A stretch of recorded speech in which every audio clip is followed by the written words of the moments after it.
The Black Woman's Revolution, How Rejection Became Our Renaissance.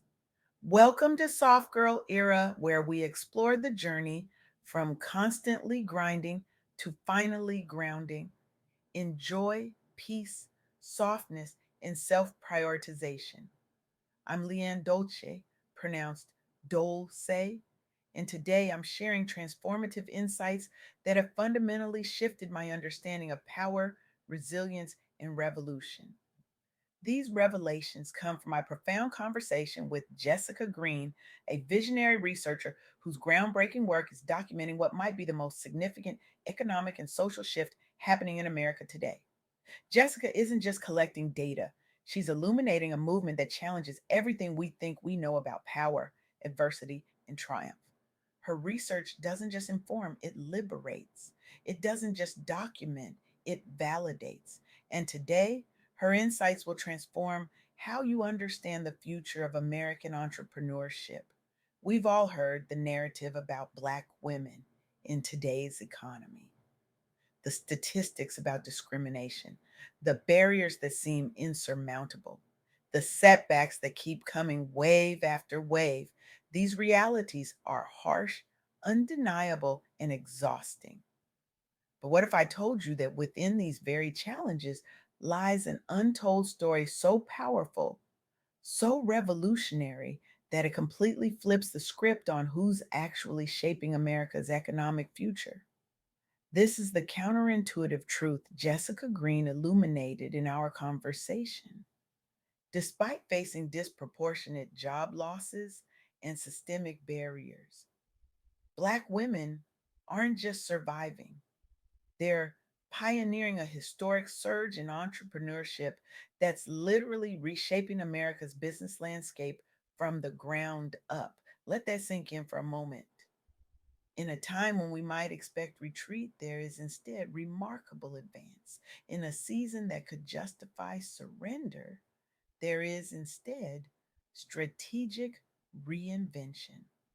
Where there could be defeat, there is determination that's changing the very fabric of our economy. The data Jessica shared cuts deep in both directions. In April 2025 alone, Black women lost over 100,000 jobs, even as national employment increased overall. This wasn't a new trend, but rather the continuation of a troubling pattern that has persisted through economic ups and downs, through different administrations, through boom and bust cycles. Yet simultaneously, by 2024, Black women had become more likely than men to start new businesses. They now account for nearly half of all new businesses started by women in America. This isn't just impressive, it's revolutionary. As Jessica explained, these aren't just side hustles born of desperation or necessity businesses created just to survive. These are innovative ventures transforming entire industries, creating meaningful jobs, and building generational wealth in communities that have historically been excluded from traditional pathways to prosperity. This phenomenon speaks directly to what we explore on Soft Girl Era.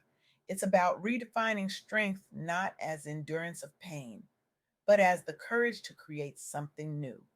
It's about protecting peace as a practice, not as a luxury. It's about finding purpose beyond pain, turning wounds into wisdom and obstacles into opportunities. Because what these entrepreneurs are demonstrating isn't the exhausting, strong Black woman trope that's left so many of us depleted, disconnected, and dying inside.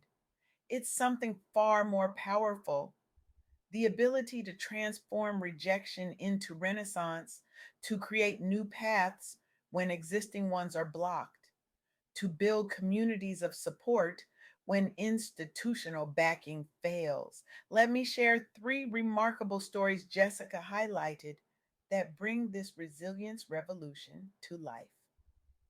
First, there's Shanti Mayers, founder of Sable Collective in Philadelphia. Shanti recognized a profound gap in retail spaces. Black women artists and entrepreneurs were systematically underrepresented in stores dominated by large chains.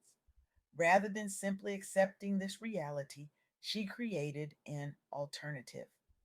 Sable Collective became a boutique specifically focused on celebrating products created by Black women. When traditional retail spaces wouldn't make room, Shanti built her own. She leveraged community partnerships and digital platforms to amplify visibility. She hosted pop ups featuring local creators. Today, Sable Collective has grown into a thriving hub supporting dozens of independent makers while creating economic opportunities within their community. They've expanded product lines nationally through e commerce and been featured in major media outlets as an example of inclusive retail success. But perhaps most importantly, they've inspired similar collectives nationwide focus on empowering marginalized creators. This is what happens when we reimagine what's possible instead of accepting what is. Then there's Denise Woodard of Partake Foods. Denise's journey began when her daughter developed food allergies and she couldn't find healthy snacks free from common allergens. Like so many Black women entrepreneurs, her business was born from identifying an unmet need and deciding to fill it herself. But the path wasn't easy. Denise encountered the same funding disparities that plague most women founders. Less than 3% of venture capital goes to female only founding teams, and the percentage for Black women is even more dismal. Undeterred, she bootstrapped early growth using personal savings and cultivated grassroots support among allergy conscious parents. Eventually, she secured investment from high profile backers like Jay Z's Marcy Venture Partners. Today, Partake Foods products are available nationwide at Target and Whole Foods, generating multi-million dollar revenues. Denise has become one of the few Black women CEOs to raise millions in venture capital funding. Her story is particularly poignant because she left corporate America amid concerns about work life balance after becoming a mother. A decision accelerated when faced with workplace bias as both a woman and person of color launching something considered niche. This is the essence of what we talk about on Soft Girl Era. Learning to say no to environments that don't serve us, setting boundaries without apology, and creating spaces that honor our full humanity. Finally, Jessica shared the powerful story of Bea Dixon, founder of the Honey Pot Company.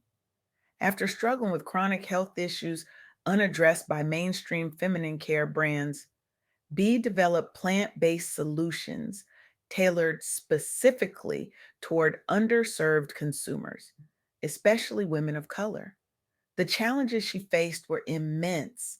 There was public backlash, including racist attacks online. There was repeated pushback, securing shelf space due to industry gatekeeping against minority led wellness startups. But B persisted. She pursued direct to consumer sales alongside advocacy campaigns, highlighting health disparities among BIPOC communities. She partnered with major retailers who shared values around inclusion. Today, the Honeypot Company products are stocked nationwide at Target, Walmart, and CVS with multi-million dollar annual sales.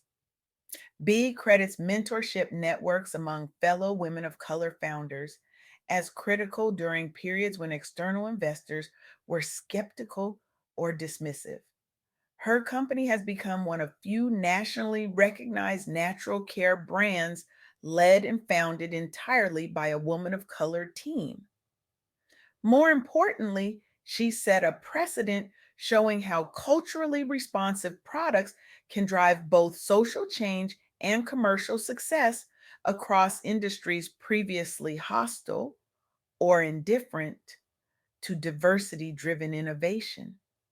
These stories Jessica shared aren't just business success tales, they're testaments to what's possible when we release the cape of conformity and embrace our authentic vision. They're examples of redefining strength not as endurance of unjust systems, but as the courage to create new ones, as Jessica emphasized in our conversation. These entrepreneurs aren't succeeding despite being Black women. They're succeeding because their lived experiences as Black women have given them unique insights into unmet needs, overlooked markets, and innovative solutions. This perspective aligns perfectly with what we believe as Soft Girl Era. True strength isn't about pushing through pain or forcing yourself to fit into spaces not designed for you. It's about honoring your wisdom, protecting your peace, and creating environments where you and others like you can truly thrive. The broader implications of this entrepreneurial surge are profound. These businesses aren't just creating products and services, they're building ecosystems of support, mentorship, and opportunity. They're demonstrating that economic empowerment doesn't have to come at the cost of community or authenticity. As Jessica noted, when Black women build businesses, they typically hire more diverse teams, invest in their communities, and create products that serve previously ignored demographics.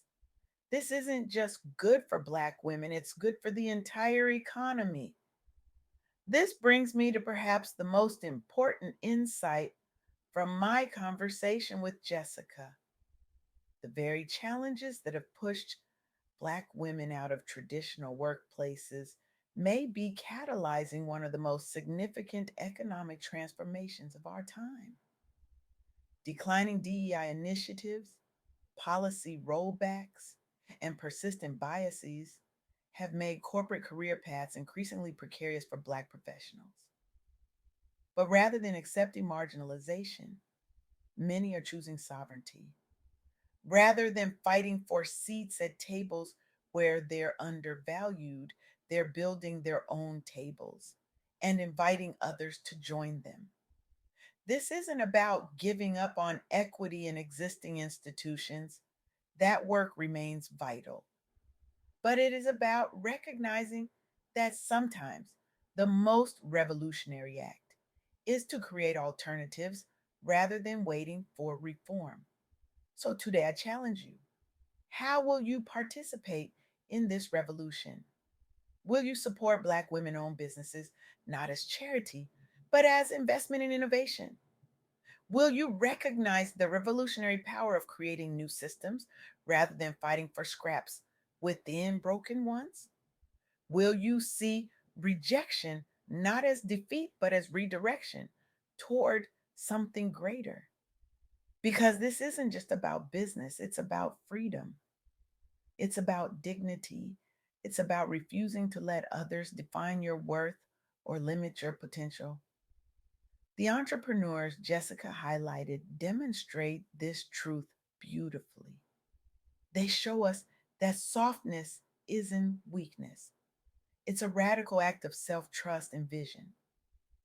They remind us that our purpose often emerges from our pain, that our greatest contributions may arise from our deepest challenges. This is the revolution happening right now, not with placards and protests, though those have their place, but with business plans and bold visions, with products that solve real problems and services that meet genuine needs, with communities of support that lift as they climb.